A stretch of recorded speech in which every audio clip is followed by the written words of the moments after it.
Hello, everyone. My name is Charles McKinney, and this is my career video, which is uniquely titled Travelogue of a Teaching Nomad. So I'm going to take you on a journey of my unique career quest of teaching English overseas for the past 11 years.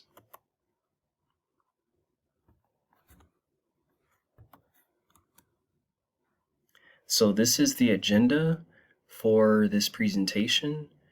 I'm going to start with defining a travelogue, and then I'm going to talk about my first job, and then my college career, and the path that I took after finishing college. And then I'm going to talk about all the countries, go through all the countries where I've traveled and taught English in the past 11 years, as I said before. And then I'm going to end with some advice to you all, my audience, the youth of today's generation. So what is a travelogue? A travelogue is a presentation of a person's travels, and it can take the form of a lecture, slideshow, or motion picture. In this case, I'm doing a slideshow. But it's also sort of like a lecture, but it's meant to be fun and engaging. And I was inspired to put this together when I lived in China, and I watched a Travelogue TV show where the host was exploring different parts of the country in a TV series. So each episode he would go to a different part of China and give the viewers a tour of the city or the town, and try the local foods, and explore the nature and different historic monuments and whatnot. So it was really interesting, and I was inspired to create my own presentation based on this show.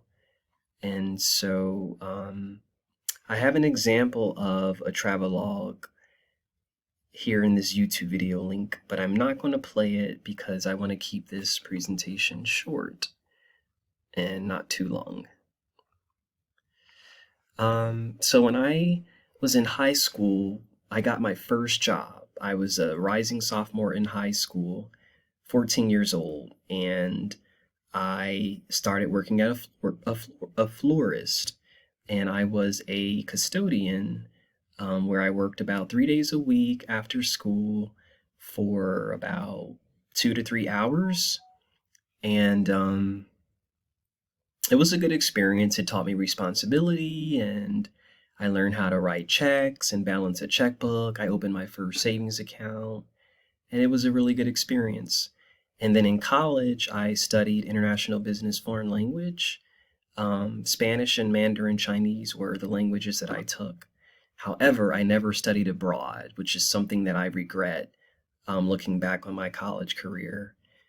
And then finally, when I finished college in 2009, I started teaching, substitute teaching in my hometown throughout Newcastle County, Delaware.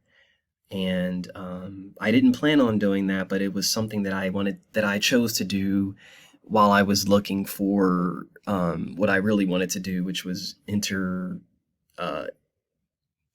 business school and to pursue my MBA. But my life took a different turn, as you will see in this presentation. So it started by me teaching overseas.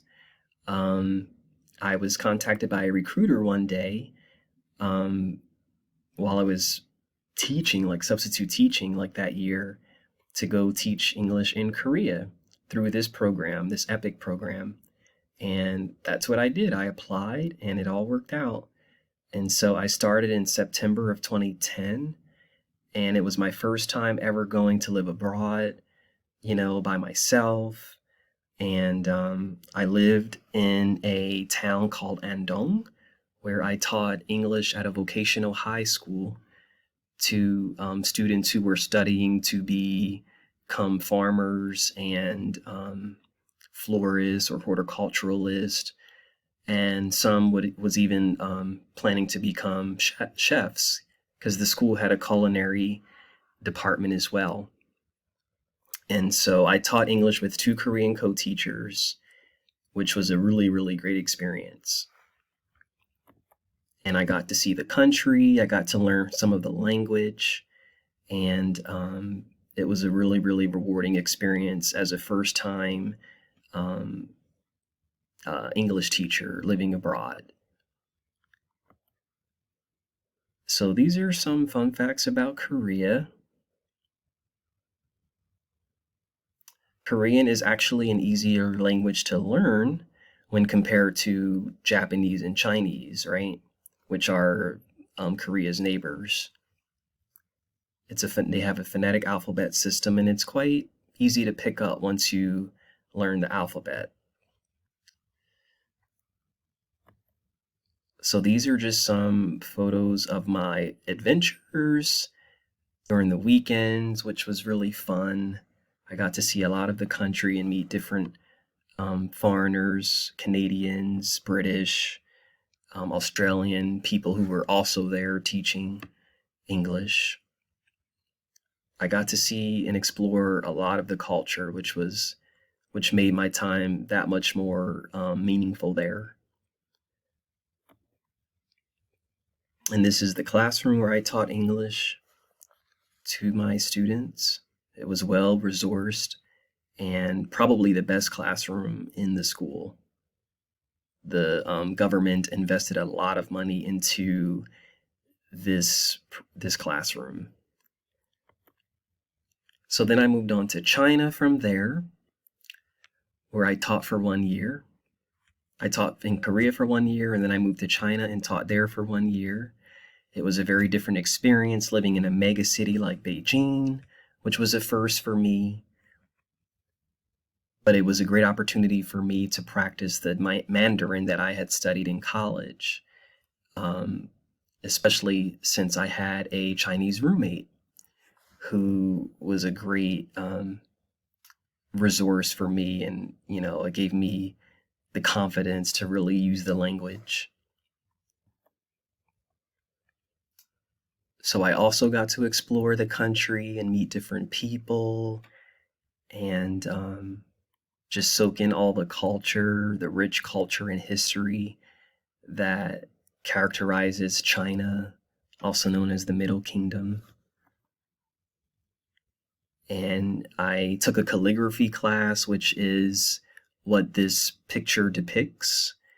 And I got to write the characters, the Chinese characters or symbols that represent different words and expressions. And so these are some of the basic words in Chinese. Ni hao, ni hao ma, xie xie, bu ke qi, dui bu qi, ni jiao shema mingzi, wu jiao Charles, zai jian. It's a really, really cool language. Here are some cultural facts about China. It's a very diverse country, a superpower, rivaling the United States. The middle class is growing. They're very family-oriented culture, and they care about relationships and developing trust amongst each other, especially when you're doing business. It's important to establish a rapport with your business partner or associate before you actually conduct business there. And it's just a beautiful country all around. And then I went to Thailand, where I studied abroad for 1 year and 4 months in Bangkok. And this was actually, I felt like this was a redemptive experience for me because it gave me the opportunity to earn my entire master's degree overseas,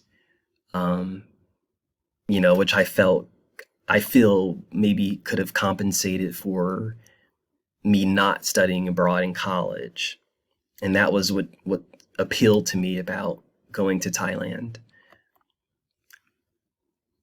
to earn my master's in media communications. Thailand is known as the land of smiles. People are always smiling. They're so humble and polite. They don't have a lot. It is a developing country, but people are grateful for what they have, and they'll help you. They'll go out of their way to help you, and I love that about being there.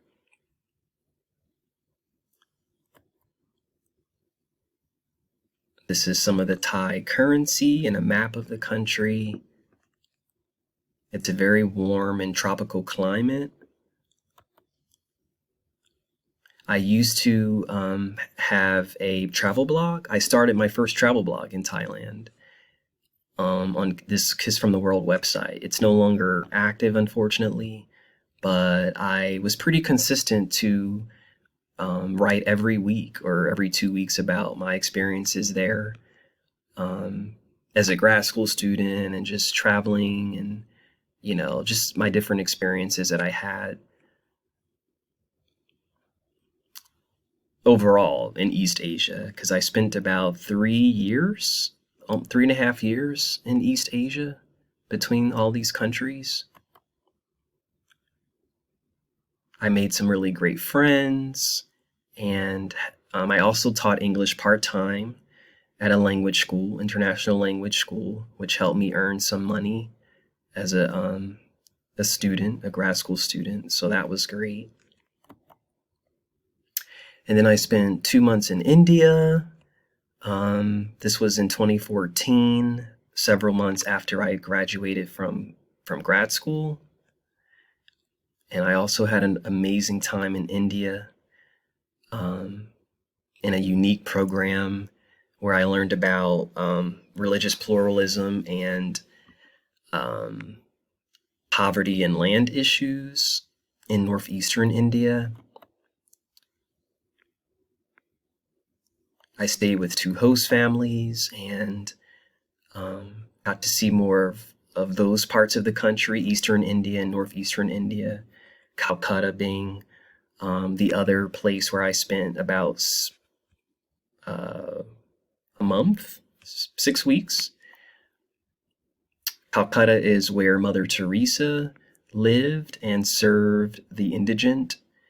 And there is a museum there where she's actually buried. Her tomb is there.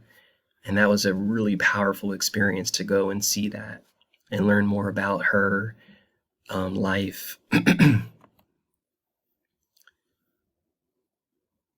So this was an unforgettable experience, and one that I'm really grateful to have had.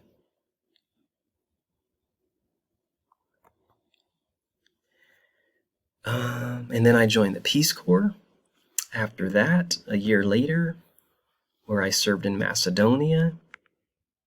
I also lived with host families there, and I taught English in a village school in the deep south of Macedonia, about 15 kilometers from the Greek border.